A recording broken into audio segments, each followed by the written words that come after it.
bahan materi dari presentasi tipe-tipe keputusan ini relatif sedikit. Nah, beberapa slide saja, jadi ikutin presentasinya beres kan. Berbicara mengenai tipe-tipe keputusan, kita akan melihat daftar isinya dulu.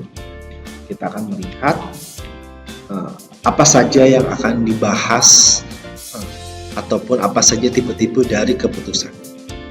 Jadi bila kita melihat secara manajerial, secara umum, tipe-tipe keputusan dibagi menjadi 3, yaitu keputusan perseorangan dan organisasi, keputusan pribadi dan organisasional, kemudian keputusan dasar dan rutin.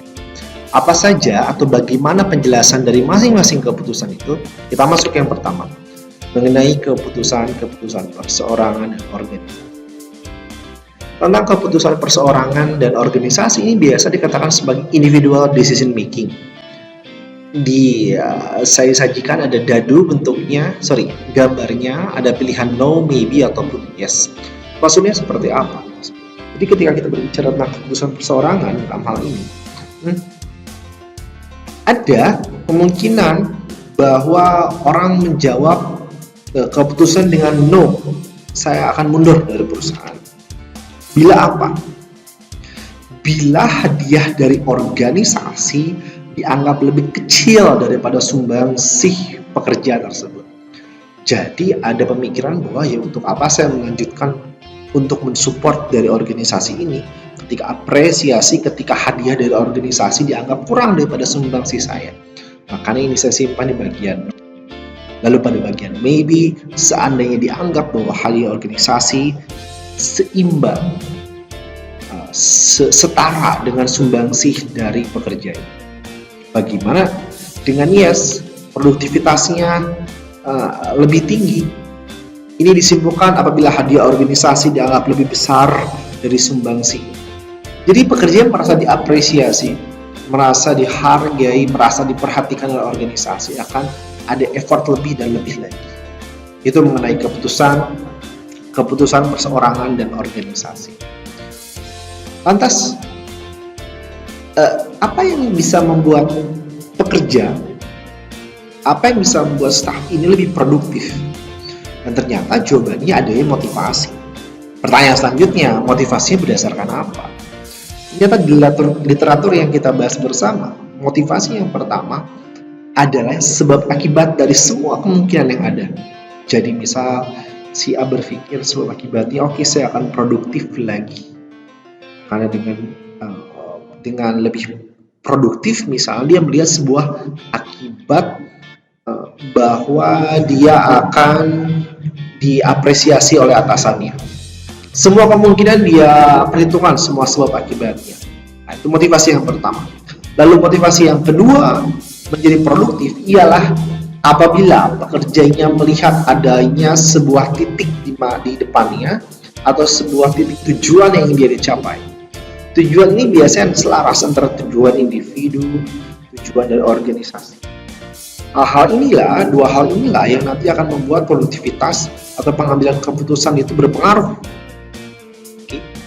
Saya ulangi itunya ya, ritme ya. Saya ulangi pembahasan 2 slide tadi ya. Keputusan akan dipengaruhi untuk produktif atau tidak berdasarkan apresiasi dari organisasi, dari perusahaan. Ada yang apresiasinya seimbang, apresiasinya lebih tinggi ataupun apresiasinya lebih rendah daripada produktivitas.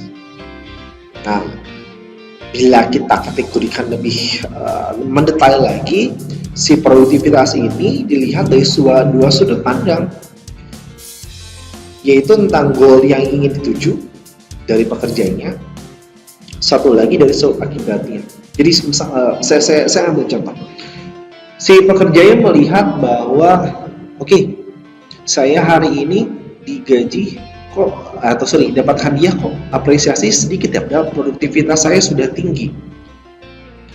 Lalu akan berpikir, tidak, saya akan melihat sebab akibat yang lain misalnya. Saya akan melihat sebab akibat bahwa apabila saya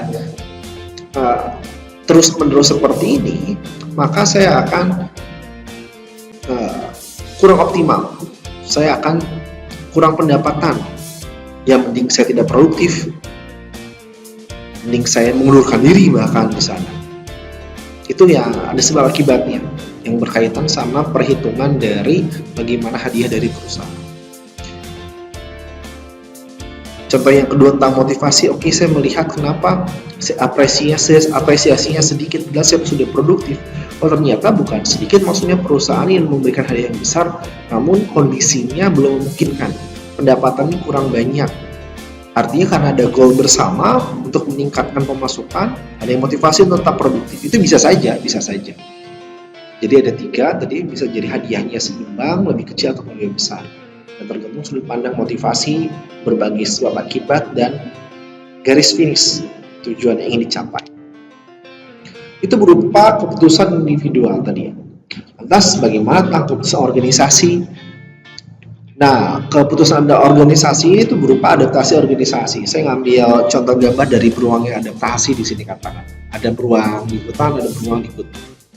Organisasi perlu beradaptasi terhadap berbagai keputusan, terhadap berbagai situasi yang ada. Ada keputusan-keputusan organisasi yang sudah berdasarkan perencanaan, ada juga keputusan organisasi yang butuh spontan. Adanya perubahan-perubahan adaptasi yang mendadak, karena itu bisa mungkin saja. Dan ini ada yang butuh kepiawaian untuk menimang keputusan-keputusan dalam perubahan. Setelah selanjutnya saya akan menampilkan bagaimana adanya perbedaan antara keputusan pribadi dan organisasional. Di materi ini dikaitkan di bahasan yang kedua ini bahwa Chester Barnard mengemukakan bahwa keputusan itu bisa dibagi jadi keputusan pribadi dan organisasional. Bedanya apa? Secara sederhana beda dari keputusan pribadi itu nggak bisa didelegasikan karena tanggung jawabnya pribadi. Sedangkan keputusan organisasional dapat saja didelegasikan pada orang lain. Pada kenyataannya, teman-teman pendengar online bisa jadi ini bercampur, susah dibedakan. Misalnya ketika ada di kampus deh, misalnya ada dekan, pimpinan dekan. Pimpinan dekan ini sedang pimpinan strukturalnya kan dekannya, tapi merangkap dosen. Ketika dosen itu kan keputusan pribadi, tapi dia ada tugas untuk merekap nilai-nilai dari mahasiswa. Kemudian didelegasikan kepada sekretarisnya, kepada stafnya. Ini kan secara konsep ini keputusan pribadi, tapi ternyata bisa saja didelegasikan. Ini memang butuh kesepakatan dan komitmen pembagiannya. Seandainya kita mau benar-benar bisa membedakan mana keputusan pribadi dan organisasional. Lalu yang ketiga ada McFarland. McFarland mengemukakan bahwa keputusan bisa dibagi berdasarkan keputusan dasar dan keputusan rutin. Keputusan dasar itu menyangkut komitmen jangka panjang, permanen, dan derajatnya penting. Sedangkan keputusan rutin itu yang harian. Misalnya kalau harian apa ini? Berkunjung akan unfasing atau melakukan approaching ke daerah mana, ke kantor mana, toko apa misalnya. Itu yang rutin harian. Keputusan jangka panjangnya yang jangka panjang bisa permanen, sebuah strategi perusahaan. Namun lagi-lagi ini menjadi sangat relatif. Bisa jadi dikatakan bagi satu orang yang sudah berpengalaman, sudah berwawasan, bertahun-tahun bekerja, yang dianggap oleh satu orang manajer baru dianggap sebagai keputusan dasar yang penting, derajatnya, ternyata bagi orang sudah berpengalaman itu biasa aja. Jadi ini bergantung juga dari jam terbang, dari wawasan, dari itu dia 3 keputusan yang sudah saya kemukakan. Semoga dapat pemahaman lebih tentang konsep keputusan itu dibagi menjadi 3 bagian. Dalam keseharian silahkan coba diterapkan.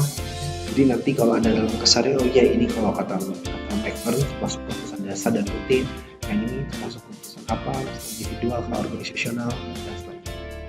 Saya Romi, Muhammad Ramdhani pamit. Wassalamualaikum warahmatullahi wabarakatuh.